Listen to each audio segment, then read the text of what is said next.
Good evening and welcome to Doordarshan Kendra Kohima. I'm Vimasana with the news. First, the headlines. As part of the Har Ghar Tiranga campaign, Partition Horrors Remembrance Day was observed by BJP Dimapur at Hotel Saramati.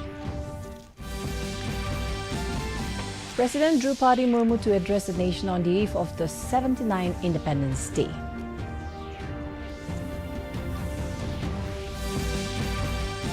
Director Youth Resources and Sports Ketositio Sekose says government is committed to promote sports in the state to ensure opportunities for the youths. Mon and Newland to clash in the final of Dr. Tiao Trophy 2025 tomorrow.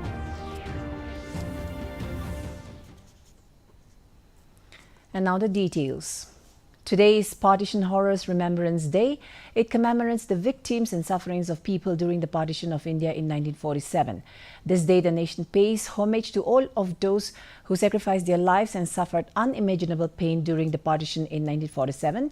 In a fitting tribute to all those who lost their lives due to the partition of the nation and were displaced from their roots in 2021, the government has decided to observe 14 August every year as a day to commemorate their sacrifice. Union Home Minister Amit Shah today paid tribute to those who lost their lives in the horror of the partition. In a social media post, Shah said that Partition Horrors Remembrance Day is a day to express condolences by remembering the pain of those who suffered due to the partition of the country and its tragedy. He added that the partition led to violence, exploitation and atrocities, and millions of people endured displacement. The Union Minister further added that on this day, the Congress Party divided the nation into pieces, hurting the pride of Mother India, and the country will never forget this history and the pain of the partition. दिवस के रूप में याद किया जाएगा। जो लोग अमानवीय हालात से गुजरे, जिन्होंने अत्याचार सहे, जिन्हें सम्मान के साथ अंतिम संस्कार तक नसीब नहीं हुआ, उन लोगों का हमारी स्मृतियों में जीवित रहना भी उतना ही जरूरी है। After this announcement by India's Prime Minister, Partition Horrors Remembrance Day is observed annually on August 14 in India to commemorate the victims who suffered during the partition of India in 1947. The goal is to educate, to reflect, and to ensure that such horrors are never repeated. As part of the Har Ghar Tiranga campaign, Partition Horrors Remembrance Day was organized by Bharatiya Janata Party, Dimapur at Hotel Saramati today. Former MLA and BJP member Kekaho Asumi, speaking as the special guest, urged people not to judge the Bharatiya Janata Party based on the views of a few individuals with extreme opinions, stating that such fringe elements in every political party. He asserted that the BJP in Nagaland does not have such elements, and even if they exist, they continue to uphold their Christian values. Reflecting on the 1947 partition, he said that the observance honors the millions who suffered displacement, loss and pain during the India-Pakistan division. He stressed that the occasion was not political but aimed at ensuring such tragedies are never repeated. A recent entrant to the BJP, Asumi, said there is no pressure within the party to convert to Hinduism. He stated that Nagaland history of communal harmony has earned its title of Mini India. He called for continued religious tolerance and universal brotherhood. Asumi also praised the cohesion of the state BJP unit and urged members to remain loyal to the party rather than siding with individual legislators. The event was chaired by BJP Dimapur District President V. Shekhishe Achumi. 15th August, 1 year from now, the partition of India was very traumatic tradition. President Draupadi Murmu will address the nation today on the eve of the 79th Independence Day. The address will be broadcasted from 7 in the evening on the entire national network of Akashvani and telecast over all channels of Doordarshan in Hindi, followed by the English version. Broadcast of the address in Hindi and English on Doordarshan will be followed by broadcasts in regional languages by regional channels of Doordarshan. Akashvani will broadcast regional language versions at 9:30 tonight on its respective regional networks. The nation will celebrate Independence Day tomorrow with Prime Minister Narendra Modi leading the celebrations from the iconic Red Fort in Delhi. He will unfurl the national flag and address the nation from the ramparts of the iconic monument as the nation is making giant strides towards realizing the government's vision of Viksit Bharat by 2047. The theme of this year's celebration is Naya Bharat. The celebration will serve as a platform to commemorate the continuing rise of a prosperous, secure and bold Naya Bharat and provide renewed power to surge further ahead on the path to progress. The success of Operation Sindoor will be celebrated during the Independence Day celebrations this year. Around 5,000 special guests from different walks of life have been invited to witness the celebrations at the Red Fort this year. And approximately 5,000 special guests from different walks of life have been invited to witness the celebrations at Red Fort this year. Over 1,500 people from various states, union territories, dressed in traditional attire have also been invited to witness the grand ceremony. We will now take a short commercial break. Stay tuned. दीदी नौकरी लग गई। अरे वाह बधाई हो। तो अब तो ढेर सारी शॉपिंग। हाँ दी नया मोबाइल। अरे रुको शहजादे, सैलरी से पहले खर्चे। इंस्टेंट लोन भी तो मिलता है। पहले बजट बनाना सीखो, फिर खर्च करो। पर दी देखो, कमाई का एक हिस्सा हमेशा बचाना चाहिए, लेकिन पार्टी देने से नहीं बचोगे तुम। हाँ दी, पार्टी मेरी, बजट तुम्हारा। अच्छा। आरबीआई कहता है सही वित्तीय बर्ताव करे आपका बचाव। Welcome back. Ahead of the country's 79th Independence Day, the Ministry of Home Affairs announced that 1,090 personnel from police, fire, home guard and civil defense and correctional services have been honored with gallantry and service medals this year. Among the honorees, 233 were presented with the prestigious Medal for Gallantry, recognized for acts of exceptional courage in saving lives, protecting property, curbing crime or apprehending offenders even at great personal risk. This breakdown includes 226 from the police service, 6 from the fire service and 1 from home guard and civil defense. Significantly, this award spanned challenging operational environments with 54 recipients from left-wing extremism affected zones, 152 from Jammu and Kashmir, 3 from the northeast and 24 from other regions. Service medals underscore dedicated service and distinguishable record. 99 personnel received the President's Medal for Distinguished Service. Of this, 89 belong to the police service, 5 to the fire service, 3 to civil defense and home guard, and 2 to correctional services. In recognition of sustained devotion and impactful contribution, the Medal for Meritorious Service was awarded to 758 individuals, 635 from police service, 51 from fire service, 41 from civil defense and home guard, and 31 from correctional services. Moving on, in Jammu and Kashmir, a massive cloud burst hit the Padar area of Kishwar district today. At least 10 people are feared dead in the massive cloud burst. The incident took place in Chositi, a remote village en route the Machail Mata Yatra in the district.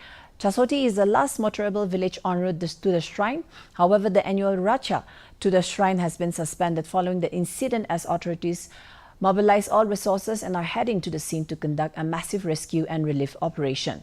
Home Minister Amit Shah spoke with Jammu and Kashmir Lieutenant Governor Manoj Sinha and Chief Minister Omar Abdullah on the cloud burst. In a social media post, Shah said that the local administration is conducting relief and rescue operations. He informed that the NDRF teams have promptly been rushed to the site and the government closely monitoring the situation and stand firmly with the people of Jammu and Kashmir through every situation. He assured of all possible assistance to the people in need. Union Minister Jitendra Singh said rescue teams have been dispatched through difficult terrain and poor weather hinder access. Singh is coordinating with the central authorities as DRF and NDRF are being mobilized. Lieutenant Governor Manoj Sinha and Chief Minister Omar Abdullah expressed grief and assured full-scale rescue and relief efforts. First referee conclave with FIFA referees organized by Nagaland Football Association (NFA) was held today at Hotel Vivor Kohima. The conclave focused on improving refereeing standards, update on rules and regulations, skill development and to learn about the latest updates of the laws of the game.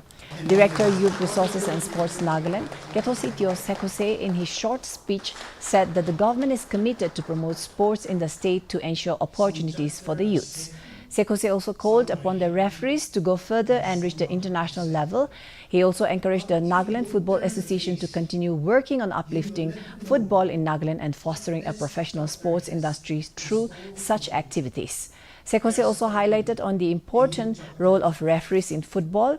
The first referees conclave was followed by interaction with FIFA referees Ranjitha Devi Tekcham, Roilang Dhar and Dabala Devi Ilangbam on the role and importance of referees and a discussion about officiating best practices, trainings, fitness and development of referees.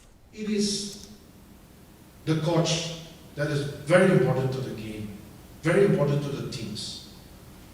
If you give a bad coach to a good team, the team plays bad. If you give a good coach to a bad team, that bad team can become good. If I am not referee, if I go to another country, I need to book my own ticket, money ticket, visa. Mon and Newland have booked their spots in the much-anticipated Dr. Tiao Trophy 2025 final after decisive wins in their respective semi-finals at Indira Gandhi Stadium, Kohima.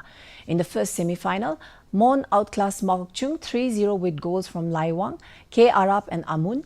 Despite Mokokchung's attempt to stage a comeback, Mon's disciplined defense held firm. Deputy Chief Minister T.R. Zeleng was the match patron. The second semi-final saw Newland edge Kohima 3-2 in a thrilling contest. Newland led 3-0 through Toka, Lokivi and Kekevi before Kohima fought back with late goals from Kevizake and Nisede.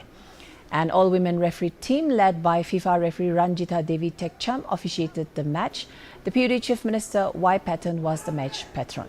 The Dr. Tiao Trophy 2025 final between Mon and Newland will take place on August 15 at 4 p.m. at IG Stadium, Kohima.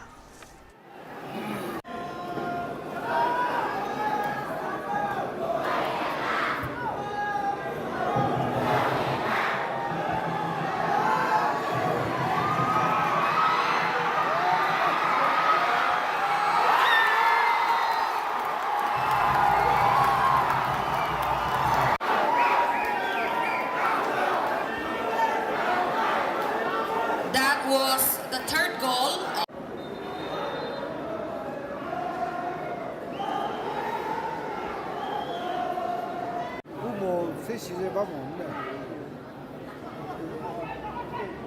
body covering ko.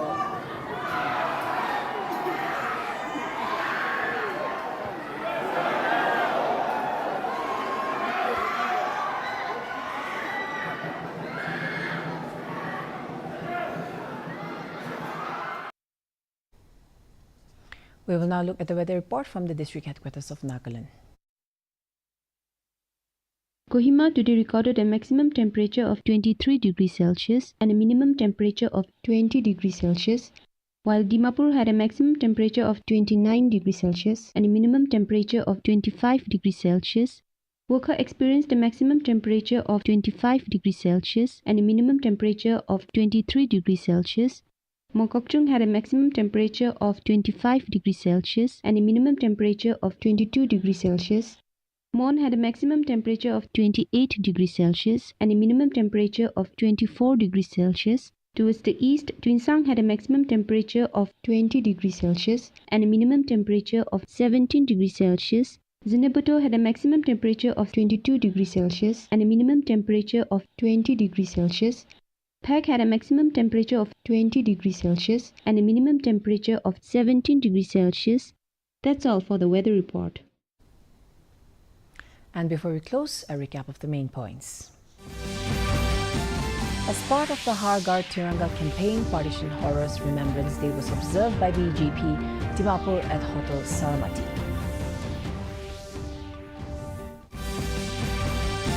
President Drupadi Murmu to address the nation on the eve of the 79th Independence Day.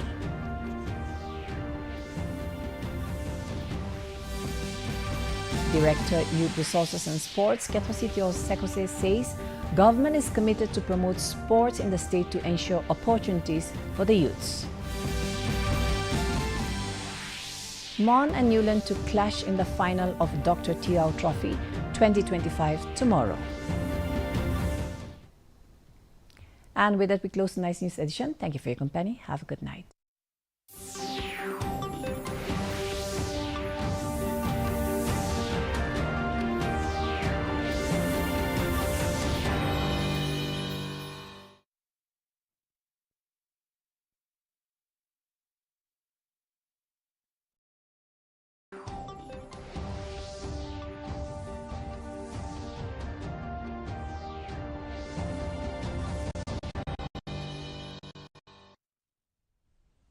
Good evening, viewers. Welcome to the Northeast News Bulletin. This is Chirasmita presenting the headlines first. President Draupadi Murmu to address nation on eve of 79th Independence Day. Address to be broadcast at 7 p.m. on all DTK channels. Day is reminder of enduring responsibility, says Prime Minister on